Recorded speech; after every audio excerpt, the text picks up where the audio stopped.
ইদানিং অনেকে আমাকে কমেন্ট করতেছে সৌদি আরবে ড্রাইভিং ভিসা আসার পরে কীরকম ইনকাম করা যায়, এমনকি ড্রাইভিং ভিসার সুযোগ সুবিধা, এমনকি ড্রাইভিং ভিসা আসার পরে কি নিজে গাড়ি চালাতে পারবে কিনা। তো সেই বিষয় নিয়ে আপনাদের একটু ধারণা দেওয়ার চেষ্টা করব।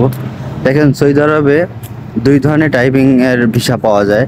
এক ধরনের ভিসা হচ্ছে সৌদি আরবে আপনি বাসা বাড়িতে যদি ড্রাইভিং করেন, মানে তাদের গাড়ি চালান, তার ফ্যামিলি গাড়ি, যেমন হচ্ছে সৌদি পার্সোনাল গাড়ি চালাতে হবে, যেমন হচ্ছে তাদের বাচ্চাদের স্কুলে মাদ্রাসায় নিয়ে যাওয়ার জন্য।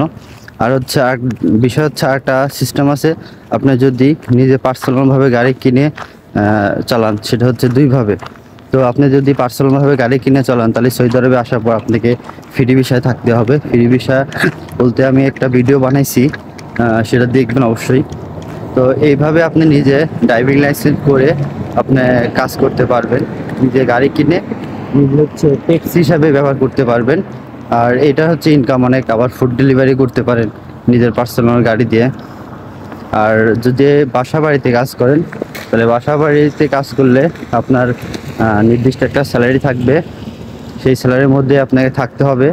আপনার ড্রাইভিং লাইসেন্স থেকে শুরু করে থাকা সব কিছুই সেই বাড়িতেই মালিক আপনাকে সব কিছু করে দিবে। আর যদি আপনি নিজে গাড়ি চালাতে চান নিজে কিনে, তাহলে আপনার গাড়ি কিনতে হবে নিজের, তারপরে ড্রাইভিং লাইসেন্স করতে হবে নিজের, এমনকি আপনার রুম ভাড়া, খাওয়া সব কিছু আপনার নিজে কন্ট্রোল করতে হবে। আর এটা হচ্ছে বাইরে আপনার নিজে গাড়ি কিনে চালালে ইনকাম বেশি, খরচও বেশি হয়। আর যদি আপনার বাসা বাড়িতে কাজ করেন, তাহলে আপনার ওখান থেকে নির্দিষ্ট একটা স্যালারি দিবে, সেটাও ধরেন 40-35 এরকম একটা বেতন দিবে আপনাকে। এর চেয়ে বেশি দিবে না, আর এর চেয়ে কম হয় কিন্তু বেশি হয় না। তো আর যদি আপনি নিজে গাড়ি কিনে ইনকাম করেন, তাহলে আপনি অনেক টাকা ইনকাম করতে পারবেন। এটা হচ্ছে আপনার বিষয়, আপনি যদি যত বেশি গাড়ি চালাবেন তত আপনার ইনকাম হবে।